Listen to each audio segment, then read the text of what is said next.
Here's why. Because mega fights in boxing don't happen very often because the promoters control the sport. So as a result, they hold off on giving us the fights we want to see when we want to see them. This is not the UFC with Dana White that's going to make you go up in there and fight when the people are clamoring for it. This is not, basketball or football or something. In boxing, we're getting fights 3, 4, 5 years too late because we didn't get the fights that we really, really wanted to see. And so when I look at it from that perspective, knowing how much we were all clamoring for Deontay Wilder to go up against Anthony Joshua and then let whatever happens, happen, to go out there and to lose to Andy Ruiz, even if you come back and avenge the loss, the reality is that we're not going to clamor for it and look forward to it as much, or Wilder-Joshua encounter as much as we were before Saturday night. So the whole allure of the mega fight was ruined. And this is what boxing continuously does to itself.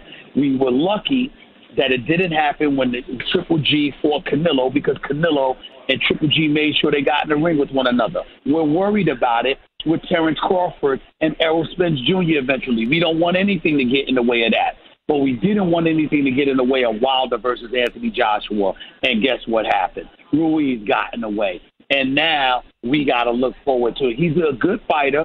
He's quick with his hands, great counterpuncher.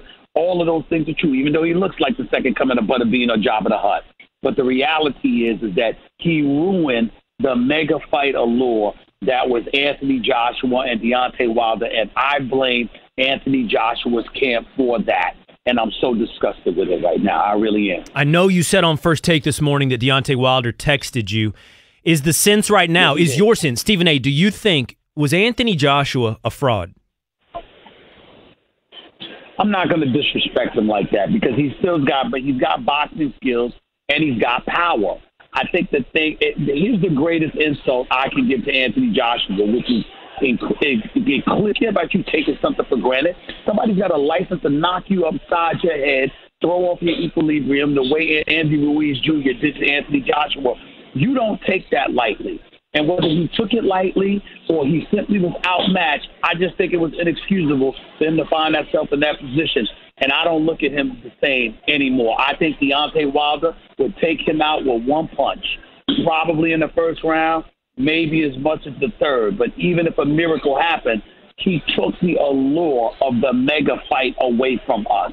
And that is what I am disgusted by. Stephen A. Smith Show on ESPN Radio. Will Kane filling in for Stephen A., but talking to Stephen A. right now. One last question for you, Stephen A. We've got to return to basketball on our way out.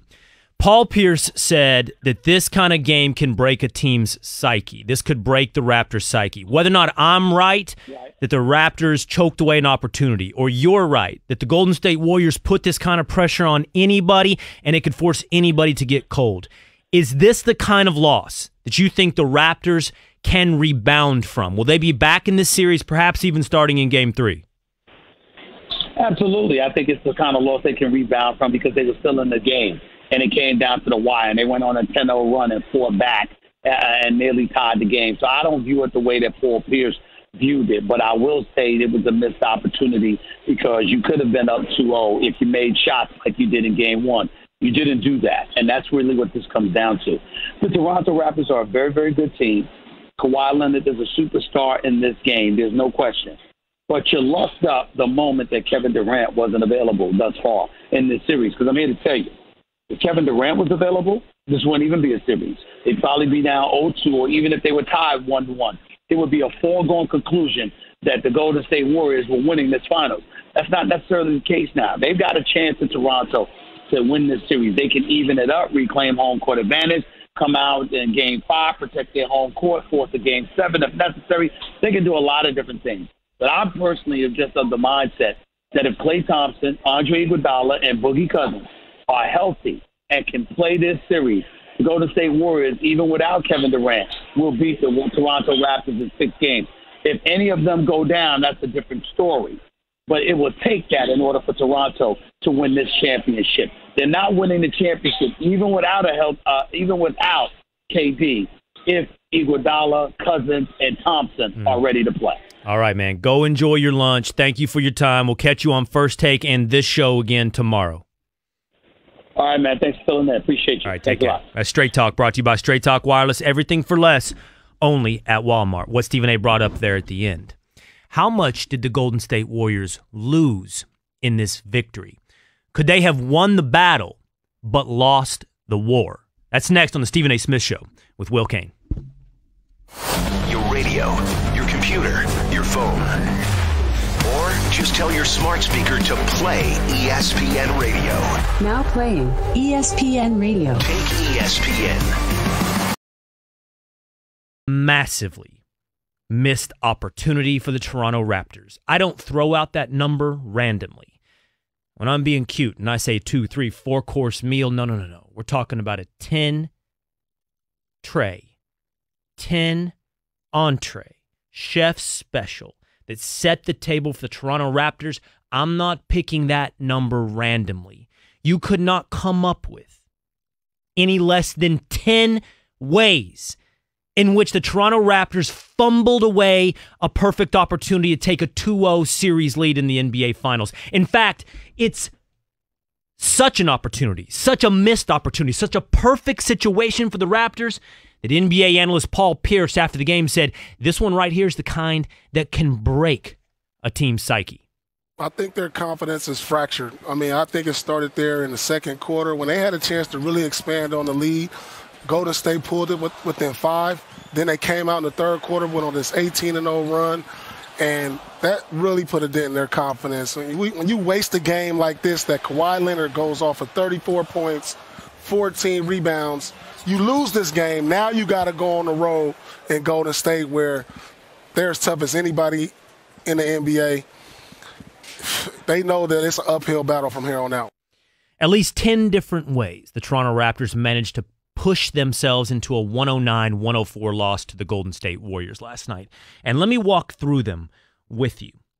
They're quick, they're fast, and they're self-evident. They're obvious. And they do not come along often. These kind of opportunities, these kind of situations must be capitalized upon, and that is what the Raptors should be kicking themselves about today. Think about it. Number one, there's no Kevin Durant in this series. That's not new, but that's still present.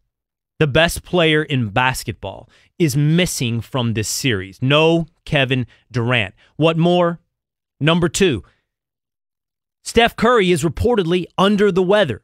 The training staff last night took Steph Curry in after the game had started, after he started 0 for 6 and gave him some kind of IV treatment, gels, medicines. He wasn't feeling well. He was dehydrated. He needed something to give him his energy back. Not only is this team missing KD, the presumptive MVP now in a Golden State Warriors finals win isn't in top condition. Is that not enough for you? Because at number 3, Klay Thompson cannot finish the game. With 8 minutes to go, Klay Thompson goes missing. His hamstring is tweaked, and he will not be present for the final closeout moments of this game. You need icing on this cake? How about this? Kevon Looney also only managed to get in 10 minutes, and he is nothing to wave your hand at.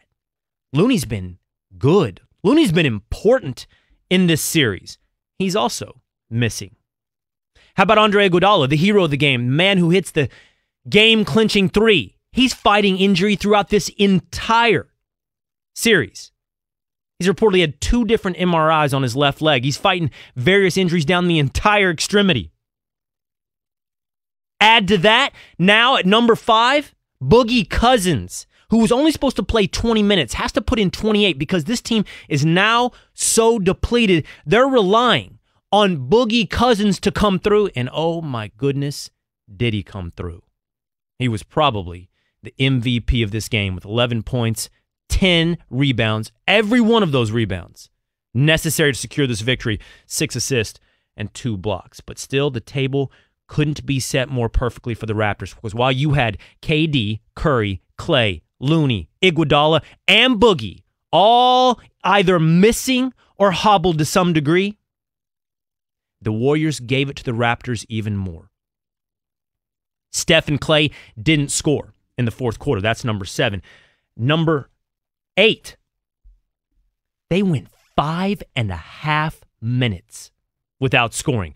The Warriors went from 5:30 to something like 7 seconds left in the game without scoring a basket. They stand pat at 106 for 5 minutes, giving the Raptors every opportunity with fewer stars, fewer players, those that are playing hobbled, and going 5 minutes in the final moments of the game without scoring. They gave the Raptors the opportunity that they needed, not just to clinch this game, but to take a commanding lead in this series, and the Raptors choked it away. The only question is, can they rebound? Can their psyche rebound? Can they come back from choking away this kind of opportunity? Let's put that question to the man, the regular host of this show, Stephen A. Smith. It's time for Straight Talk, brought to you by Straight Talk Wireless. Stephen A. Smith, you're on the Stephen A. Smith Show with Will Kane. What's going on, man? Couple of things. Number one, I'm here in a restaurant. I was scared to go on the elevator because we would have gotten cut off, and I didn't want to do that to you, my man. Number two, thank you for filling in. And number three, lesson number one in hosting the Stephen A. Smith radio show, okay? You do not keep me waiting. You get right to me, and then you go back to you, okay? Just so you know. I just like you to hear my feet up on the table. I want you to just hear me. It's like taking a weapon away from you. You have to listen without talking for at least 30 seconds. What do you think about what I said, though, Stephen A? I heard you get into it with Max Kellerman. Not me. I heard you talk about it with Max Kellerman this morning on First Take, and I don't know if you heard what I said just now, but that is a massive opportunity for the Raptors last night, with so many stars hobbled, so many stars missing, and going 5 minutes down the stretch without a bucket. It was all there for the taking for the Raptors, and they didn't. Well, you look at it that way, and I think that that's part of the game sometimes where, you go into a drive, you go to a score, you struggle to put the ball in the hole. That's one thing. But I think that, to me, the most fortunate thing was the fact that Golden State Warriors came out of the locker room like gangbusters and scored 18 straight, 18 unanswered points to start out the second half. And they really, really took control and put them on their heels. From that point forward, the Toronto Raptors were tight. They recognized the fact that they were in the series. They were going against the two-time reigning defending champions, guys that can make shots and what have you, and they got a bit tight. And sometimes the best defense is a potent enough offense that could leave you rattled and a bit discombobulated. And I think that clearly is what happened with the Toronto Raptors in Game 2 last night. Not to mention the fact that Golden State's bench really showed up. Boogie Cousins play. I thought he was an MVP of the game, the way that he played in terms of his rebounding and the assist and the way he was controlling the paint, the way he neutralized Gasol and Ibaka. Quinn Cook comes off the bench, all 9 of his points on 3 3-pointers, including 2 in the second half. Andre Iguodala with 2 of his big 3-pointers in the second half as well. You got reserves that showed up and reminded us that the Golden State Warriors are champions, not just Steph Curry and Klay Thompson. Stephen A. Smith here with Will Kane on the Stephen A. Smith Show. I agree with you about Boogie Cousins. He was the MVP of that game. Every offensive rebound, every tip out, every rebound seemed to be not just a good play for Boogie, but a necessary play for the Warriors to win that game. But I want to go back to this, Stephen A., and here's the reason why. Because if the Raptors lost this game more than the Warriors winning it, and I hear you making the argument the Warriors took control, they had the heart of a champion, they stepped up, and their offense put pressure on the Raptors, and they tightened up. But if I'm right, that what I saw was a Raptors team choking away an opportunity, what I'm worried about is that showing its head, that showing itself again and again in this series. And what I would say to you is this. The problem is, if that's what the Raptors did, if they shrunk away like you're talking about, or they got tight, they didn't do it facing down Klay Thompson and Kevin Durant. They did it facing down Andre Iguodala and Boogie Cousins and a Warriors team that isn't the one that supposedly intimidates everybody. So I'm wondering, why get tense? Why go cold? Why go cold in the third? And why not? I know they put 10 on the board when Golden State got cold for 5 minutes in the game, but that seemed like Kawhi Leonard's moment, and the moment passed. Well, because you're discounting the moment and what matters. Understand that we're in a championship series. Why is it so important? Why do we give or throw such laudables in the directions of champions or whatever? Because the moment has arrived where you separate the men from the boys, where you understand your metal and what it's made of, and nothing defines that greater than championship moments. And I think that's what happened. If this is a regular season game, Toronto Raptors ain't fazed by this. but it was the championship. It's game 2 of the NBA Finals. You're going up against a reigning 2-time defending NBA champion who's won 3 of the last 4. They've been here. They've done that. They've got a 2-time league MVP leading the way. And they got a guy in Draymond Green who could have easily been the MVP of a finals one year and is playing like the MVP of the finals right now. You take all of those things into consideration, and you know your back is up against the wall because you know that they're pushing you in the deep waters that they're more than experienced in going through and enduring. You haven't been there before. Kawhi has been there before. Danny Green has been there before. But nobody else on this squad has been there before. And that's a lot to ask. That's a tall order to ask the people who've never been there before. What do you think of Kawhi's performance, Stephen A? He didn't get the ball much during the cold stretch in the third quarter. And honestly, he didn't really take over during the Warriors' cold stretch in the fourth. What do you think of Kawhi so far in this series?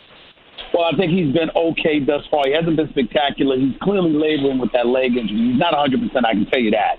But the other thing to take into consideration, at some point in time, we're going to have to give credit where credit is due to Golden State's defense.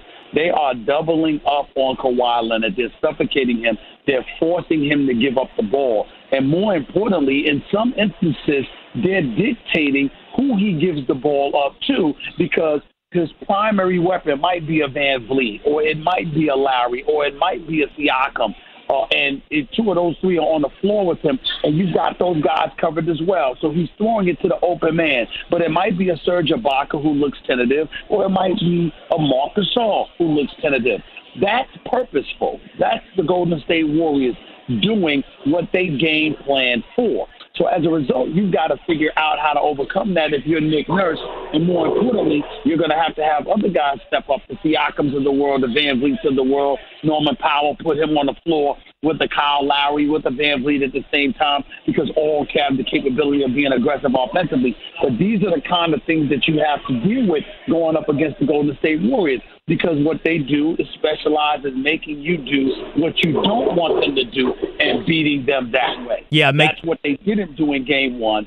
And Draymond Green swore to me that Pascal Siakam, who had 32 points in Game 1, he said, there's no way in hell that that's going to happen in Game 2. I'm going to shut that bleep down.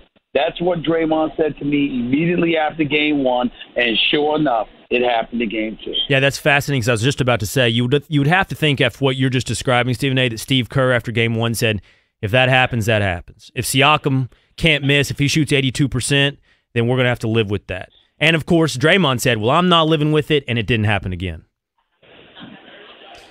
Correct. That's exactly what they said that they were going to do, and that's exactly what they did. So, essentially, okay, Kawhi, we're going to double you. We're going to get the ball out of your hands, and we're going to make you work. We're going to push the ball up the floor. We know your leg is not 100%. We're going to make you run. And outside of that, when we make you give up the ball, we're going to dictate, at least to some degree, who you give the ball up to. Because we don't believe that these guys can respond with ball movement, with shot making from the perimeter, etc. We got questions about that.